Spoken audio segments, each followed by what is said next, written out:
Micromax SIIMA best evident actress. ಯಜ್ಞ ಅವರೇ, ನಿಮ್ಮ ಮೊದಲ ಅನುಭವ ಹೇಗಿತ್ತು? ನೀವು ಕಾಶಿನಾಥ್ ಸರ್ದು ಫಿಲ್ಮ್ ಬಗ್ಗೆ ಮಾತಾಡ್ತಿದ್ದೀರಾ? ನಾ ಕಾಶಿನಾಥ್ ಸರ್ ಸಿನಿಮಾ ಅನುಭವ ಬಗ್ಗೆ ಕೇಳ್ತಾ ಇಲ್ಲ. ನಿಮ್ಮ ಮೊದಲ ಸಿನಿಮಾ ಕ್ಯಾಮ್ರಾ ಮುಂದೆ ನಿಂತ್ಕೊಂಡ್ರಲ್ಲ, ಆ ಅನುಭವ ಹೇಗಿತ್ತು ಅಂತ ಕೇಳ್ತಾ ಇದ್ದೀನಿ. I was very excited. Okay. First time camera face ಮಾಡ್ತಿದ್ದೆ.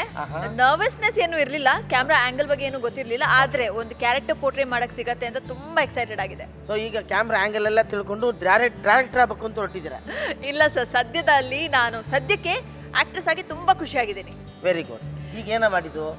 ಈಗ ಬೆಸ್ಟ್ ಡೆಬ್ಯೂಟೆಂಟ್ ಆಕ್ಟ್ರೆಸ್ ಅವಾರ್ಡ್, ಈ ಅವಾರ್ಡ್ನ ಕೊಡೋದಕ್ಕೆ ಬರ್ತಾ ಇದ್ದಾರೆ ಆಫ್ತಾಬ್ ಶಿವದಾಸಾನಿ ಮತ್ತು miss Brinda Prasad, chairperson SIIMA.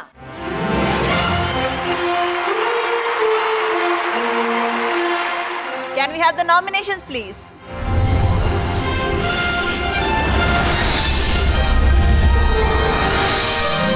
Micromax SIIMA ಉತ್ತಮ ಹೊಸ ನಾಯಕಿ ಅಖಿಲಾ ಕಿಶೋರ್.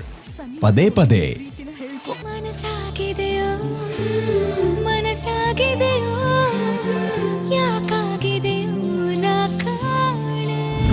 ಪಾರ್ವತಿ ನಾಯರ್, ಸ್ಟೋರಿ ಕಥೆ.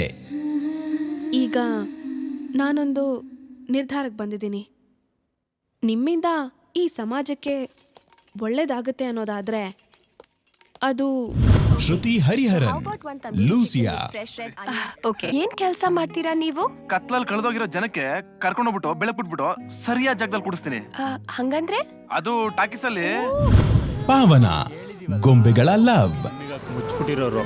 ಆಹಾ, ಇಂಥ ಮಾತಿಗೆ ಕಮ್ಮಿ ಇಲ್ಲ, ಚೆನ್ನಾಗಿ ಹೇಳ್ತೀಯ. ರಚಿತಾ ರಾಮ್, ಬುಲ್ಬುಲ್.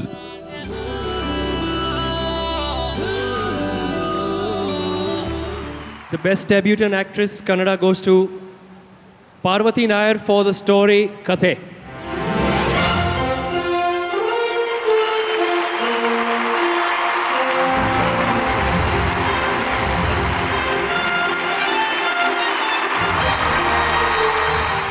ಪಾರ್ವತಿ ಅವರೇ, ಒಂದೆರಡು ಮಾತು.